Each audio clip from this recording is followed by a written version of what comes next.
All right, welcome back to the channel, everyone. It's been a while between videos, and I wanted to make this one because I think it's really, really important.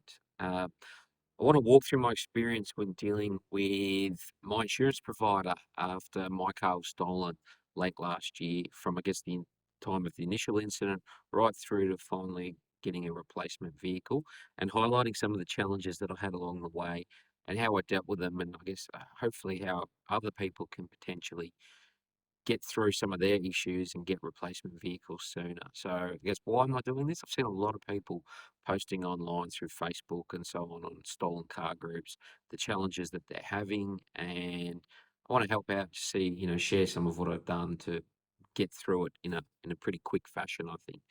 So I guess from my point of view, my issue happened on 24th of October in 2025. My car was less than 6 months old and was stolen. So obviously I contacted my insurance agency straight away. They directed me to go and raise it through the online portal. I had full coverage. I've had no recent claims. My policy did include 21 days of car hire um, as part of that inclusive deal that I had. So I got told I needed to pay the excess up front, otherwise the claim couldn't progress. So, you know, you've got to wait 14 days as part of my deal before they would even really look at doing anything in case the police recovered the vehicle. So I paid it all on the same day, and that was all done through the online portal, no issues. Then it was a waiting game. 14 days went by, nothing, no police, hadn't found the vehicle or anything along those lines. So on the 8th of November, which was a Saturday, I called up to talk to the total loss team. That's what they said when I initially called where it would be handled from.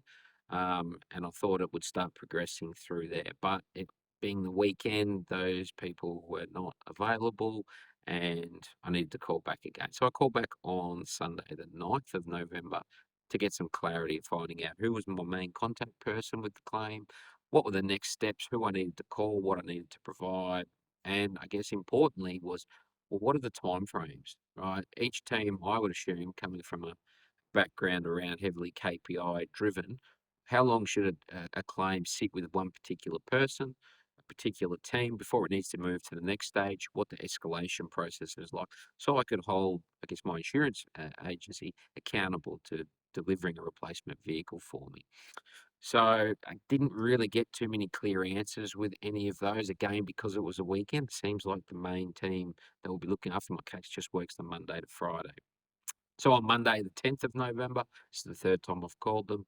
I got my claim number confirmed, finally got through and was told my claim was being sent to the assessing team and it hadn't reached the total loss department yet. So there's I guess, three teams in this situation as my claim moves through. There's the assessing, the total loss, and the vehicle replacement teams. And I was told the assessment could take up to a week, which I thought was pretty frustrating because, you know, um, why would a stolen vehicle take over a week for the assessing team to get through? I've given them the police report, I've given them all the details that I thought I needed for them to make that tick and then move on. Now, I even got told though, oh, the assessing team can't start it until we provide them the rego papers. In the other two phone calls, I never got any of those details. So I had to dig out my rego papers, scan them, send them through. Finally, they could then start doing their work. I guess, why wasn't I told in the first place is a good question. Never really got a clear answer. It was, oh, you should have been told, but I wasn't. So, what can I say? And I guess the next one was I asked them, was there any other documents I needed to provide them so that my claim wasn't held up? Nothing. I was told, no, that's it. Just put that in the memory banks for the moment. So I was told though that the assessing team now would take a couple of days, 1 to 2 days, and I'd be contacted of the outcome. And from there, it would go to the total loss team. And I was even given a time. Now, this is Monday, right? The first call. But then they said, oh, it'll be about Friday, 4:30 p.m., like 4 days, which was to assess it was still stolen. There was no police reports provided, back to them saying they found the vehicle, etc. I gave them the 2 days and I called them back on Wednesday the 12th. And I said, and they told me the review had been completed. I hadn't been contacted. And it's been moved to the total loss team, who would start to work with the next team, which was the replacement vehicle team on getting a new vehicle for me. I didn't want to be clear, I didn't want a payout or anything like that. I wanted a replacement vehicle. Um, it's what I wanted. It was a dream sort of car for me, and that's where I was going. And they said that the scoping of the replacement vehicle would start early the next week. So again, I'm on the Wednesday here at this stage. And they told me the claim had been marked urgent. Now, I don't know if that's because I've called them 4 or 5 times in the space of the 4 days since I had the claim, or if that was just something they've told me to try and shut me up and stop me from ringing them every day. I'm not sure. I also had to update what details were inside the car at the time, like personal effects. So I made a bit of a list and sent that across to them. So then on Thursday, the 13th, we've moved to the next day. I gave them another call and I finally got onto the total loss team, who confirmed that the claim would transition to the replacement vehicle team. So things were moving along at a pretty good rate at this stage. And obviously, I was trying to work, I had 21 days of hire car coverage, which 2 weeks of total lot of my vehicle waiting to get assessed as being written off. And then I've got pretty much the end of this week before I have to hand the vehicle back and I'm going to be down a cut. So when I'm talking to the vehicle replacement team, they go, "Oh, you need to give us some more details." And I was like, "What are you talking about?"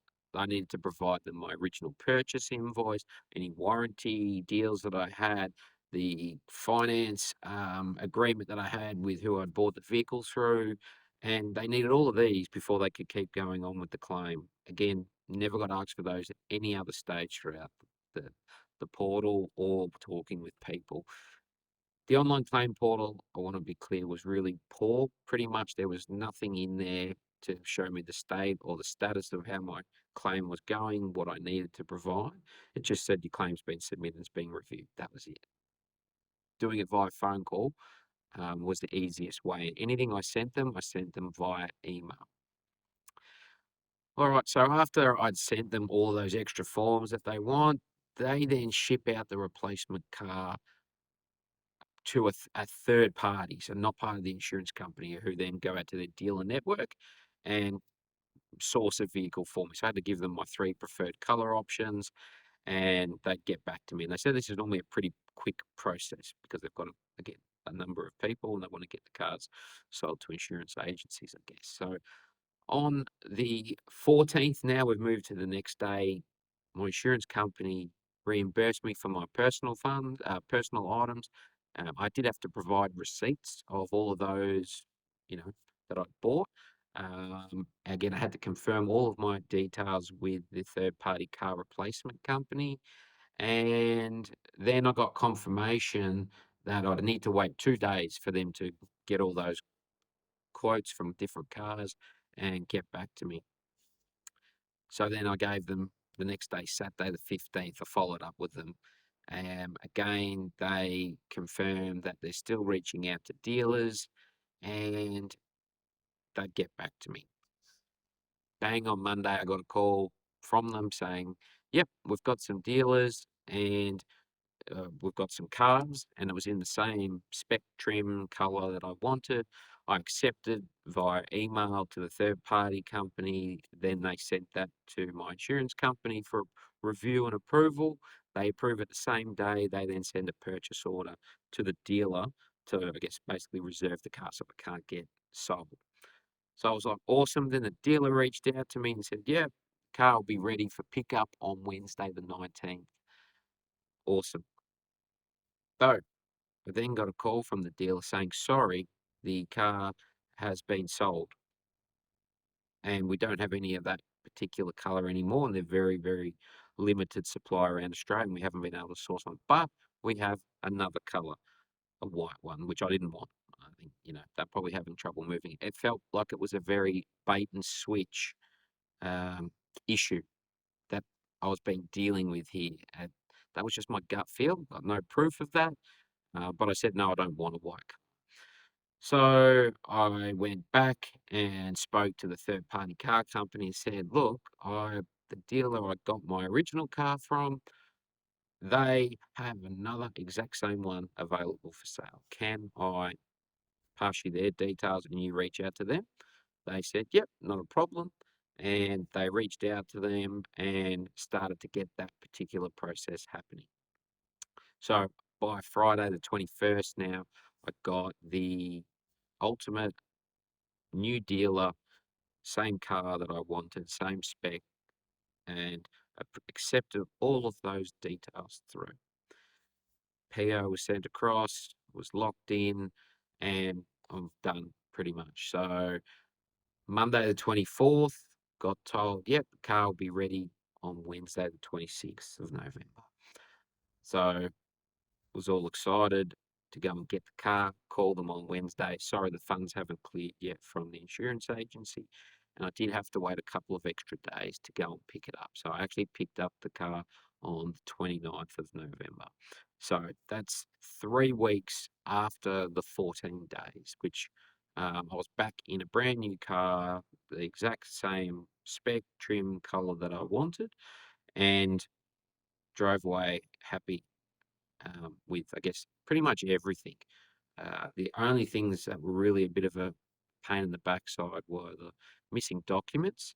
And I don't think I was getting followed up with. If I didn't call or email the people, nothing was happening. But if I got through to the various teams and I talked to people, the claims seemed to move along at a pretty rapid rate of knots. So, yeah, that's, I guess, my story. And I hope other people can follow up and make sure you hold your insurance agencies accountable. Follow up daily. What am I missing? What do I need to provide you?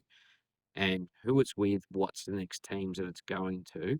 And yeah, I think, everybody should be able to get a car relatively quickly. But I have heard now they're doing audit financials, third party investigators, and hopefully people can avoid that if they follow up correctly. But I don't know, maybe it's an extra process. There's a lot of fraud going on. I'm not sure. But anyway, that's my experience. I hope it's helped everybody. Thanks again for watching. I'll catch you on the next video.